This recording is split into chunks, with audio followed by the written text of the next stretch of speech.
राम राम दोस्तों, मैं हूं अंकित सिंह।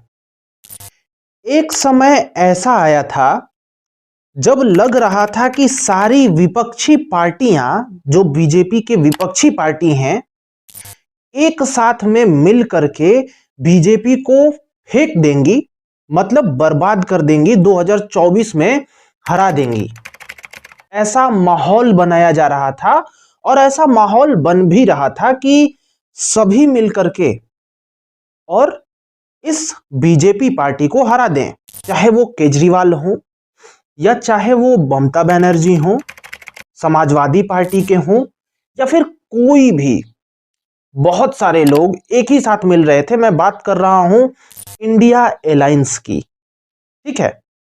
लेकिन अब इंडिया अलायंस का हालत यह हो चुका है कि कांग्रेस के खुद एक बड़े चर्चित नेता हैं जिनका नाम है आचार्य प्रमोद कृष्णम।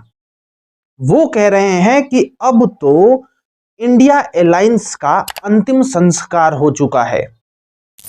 क्यों हो चुका है? दरअसल थोड़ा सा विस्तार से देखिए।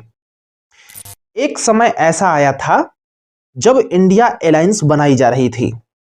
इसमें ममता बनर्जी भी थी, इसमें अखिलेश यादव भी थे, केजरीवाल भी थे और बहुत बड़े बड़े पार्टी, बहुत बड़े बड़े नेता सभी मिलकर के इंडिया अलायंस में एकत्रित हुए। मीटिंग भी हुई और मीटिंग में सबने कसमे वादे खाए, ठीक है। लेकिन वहां पर भी भनक थी कि ये अलायंस टूट सकती है।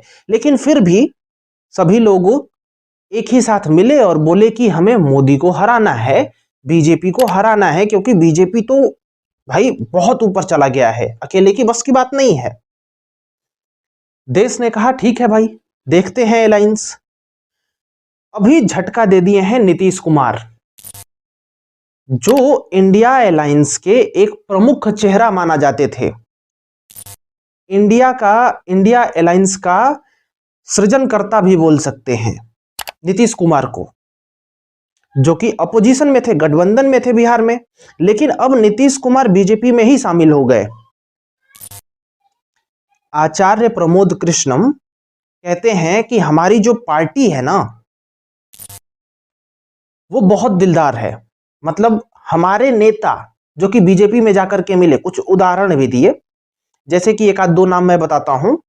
जीतन प्रसाद हो गए, या फिर आरपीएन सिंह हो गए, यानी रंजीत प्रताप नारायण सिंह। ये लोग कांग्रेस के थे लेकिन फिर जाकर के मिल गए। लेकिन आचार्य प्रमोद कृष्णम का कहना है कि हमारी पार्टी ने इन्हें रोका नहीं, यानी बिल्कुल शांत है, जो आए जो जाए, ऐसा वाला सीन है कांग्रेस का।